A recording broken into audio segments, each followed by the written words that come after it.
दोस्तों अभी कुछ दिन पहले हुआ कि मेरे पास एक स्टूडेंट की कॉल आती है और वो मेरे को बताते हैं कि मैंने सर किसी कंसल्टेंट के थ्रू एडमिशन लिया था, लेकिन अब क्या है कि मैं उनसे कांटेक्ट नहीं कर पा रहा हूँ। तो मैंने उनसे पूछा कि अगर आप कांटेक्ट नहीं कर पा रहे हैं तो उनका क्या कोई आपने सेंटर पे जाके पता किया था। तो कह रहे कि सर मैंने तो ऑनलाइन एडमिशन लिया था, तो जिस वजह से मैंने सेंटर देखा ही नहीं था। फिर दूसरा क्वेश्चन मैंने उनसे किया कि क्या उनकी कोई वेबसाइट है। कह रहे कि सर उनकी कोई वेबसाइट नहीं है। तीसरा क्वेश्चन मैंने उनसे पूछा कि चलो ठीक है, गूगल पर उनकी कोई इन्फॉर्मेशन है।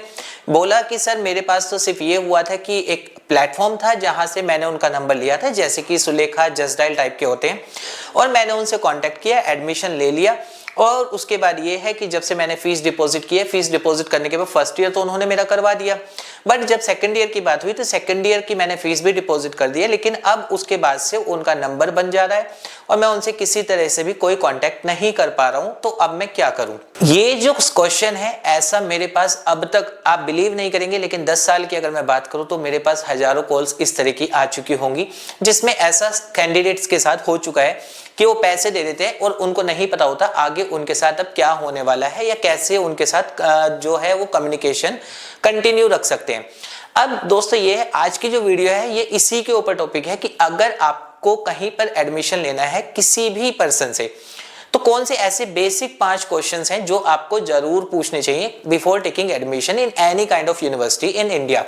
ठीक है, तो सबसे पहले अगर हम बात करें तो अगर कोई आपको कॉल करता है कि मैं आपका, हमारे पास एक लीड आई है, आपने ये इंक्वायरी डाली थी, हम आपका एडमिशन करवा देंगे, तो सबसे पहली चीज ही उनसे पूछिए कि वो जिस भी यूनिवर्सिटी के बारे में आपको बता रहे हैं, XYZ कोई भी यूनिवर्सिटी हो, तो क्या वो यूनिवर्सिटी रिकॉग्नाइज्ड यूनिवर्सिटी है या नहीं है। रिकॉग्नाइजेशन का हमें इसलिए पता करना जरूरी होता है क्योंकि हो सकता है जो भी यूनिवर्सिटी आपको वो बता रहे हो कोई बैन हो रही हो।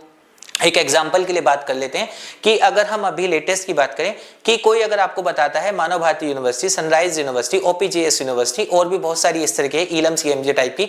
जो कि काफी टाइम पहले बैन हो चुकी है या जिनमें कुछ ना कुछ केसेस चलते रहते हैं या जिनकी न्यूज हर 2-4 महीने बाद आप न्यूज़पेपर में आराम से देख लेते हैं, तो क्या वो आपको उसी यूनिवर्सिटी से सजेस्ट कर रहे हैं? अगर ऐसा कुछ है तो सबसे पहले तो आप उस यूनिवर्सिटी को ही फोकस कीजिए कि अगर इस तरह की कोई यूनिवर्सिटी जिसके बारे में आपने ऐसी चीजें गूगल पर देख ली है और उसके बाद अगर वो बता रहे हैं, उस यूनिवर्सिटी में बिल्कुल भी एडमिशन ना लें।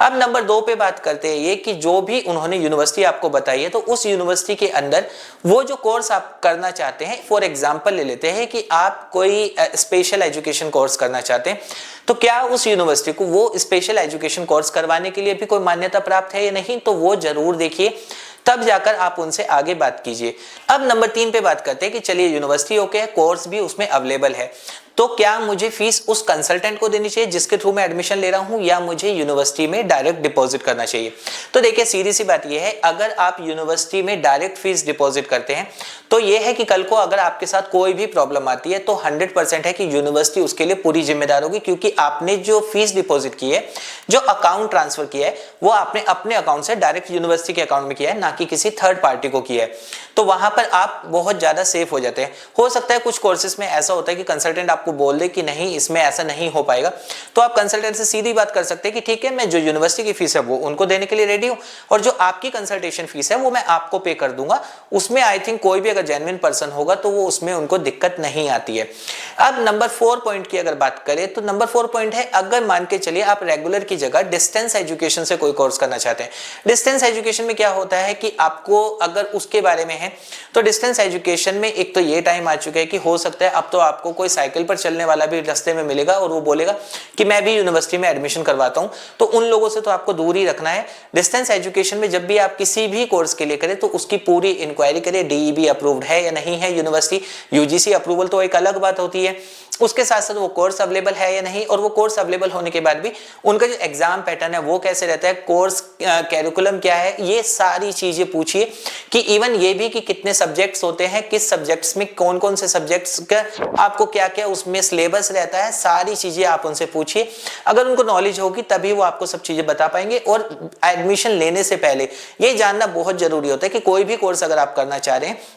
उस कोर्स के बारे में डिटेल्ड इंफॉर्मेशन अपने सेंटर से जरूर लीजिए, तब जाकर वहां पर एडमिशन कीजिए। और लास्ट पॉइंट जो है मोस्ट इंपॉर्टेंट है, जो मैंने आपको एक शुरू में स्टोरी बताई थी उसी के ऊपर ये पॉइंट है कि होता क्या है कि आपको सिर्फ एक कॉल आएगी, आपको कॉल आने के बाद आपको बताया जाएगा कि हाँ सर हम एडमिशन करवा देंगे, हम ये करवा रहे हैं वो करवा रहे हैं। सबसे पहले उनका ये देखिए उनके गूगल रिव्यूज क्या बोलते हैं। अगर आज की डेट में बहुत आसान है, कोई अगर यही काम कर रहे हैं कि आपको हाँ एडमिशन में हेल्प करवाते हैं, तो उनका आप ये जरूर जानिए कि उनके गूगल रिव्यूज क्या कहते हैं। क्या वो एक अच्छा सेंटर है, यानी कि उनके बारे में जो लोग बात कर रहे हैं क्या वो अच्छी बातें कर रहे हैं, क्या वो बुरी बातें कर रही है। और गूगल रिव्यूज में भी ये होता है, 5 स्टार को छोड़ दीजिए, आप 2 स्टार 3 स्टार की ये देखिए कि अगर उनको 100 रिव्यूज मिले हुए, 100 में से 10 रिव्यूज क्या कह रहे हैं जो कि नेगेटिव है। 90% अगर वो अच्छा रिव्यूज में आ रहे हैं तो हाँ आप ले लीजिए। नंबर 2 पे ये जरूर चेक कीजिए क्या उनकी कोई ऑफिशियली वेबसाइट है या नहीं है। ऐसा नहीं कि यूनिवर्सिटी में एडमिशन करवा रहे हैं लेकिन अपना उनका कोई भी अता पता नहीं है।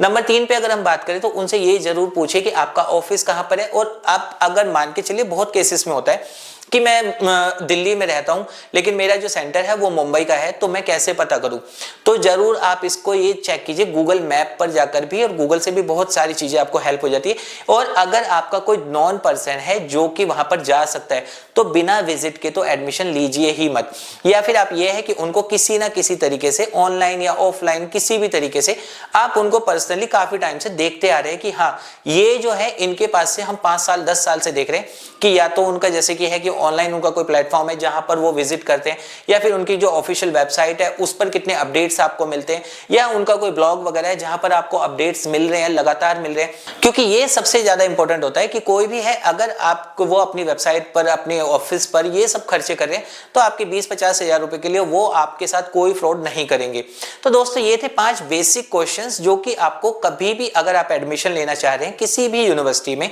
तो ये अपने कंसल्टेंट से जरूर पूछिए, अगर आप डायरेक्ट यूनिवर्सिटी में ना एडमिशन लेकर किसी कंसल्टेंट के थ्रू ले रहे हैं। तो दोस्तों ये था आज का छोटा सा टॉपिक। उम्मीद करूंगा आपको वीडियो पसंद आई होगी। और अभी भी अगर आपकी कोई क्वेरी है आप नीचे दिए गए नंबर पर डायरेक्ट कॉल कर सकते हैं। फ्री काउंसलिंग के लिए आपको सारी इंफॉर्मेशन दी जाएगी।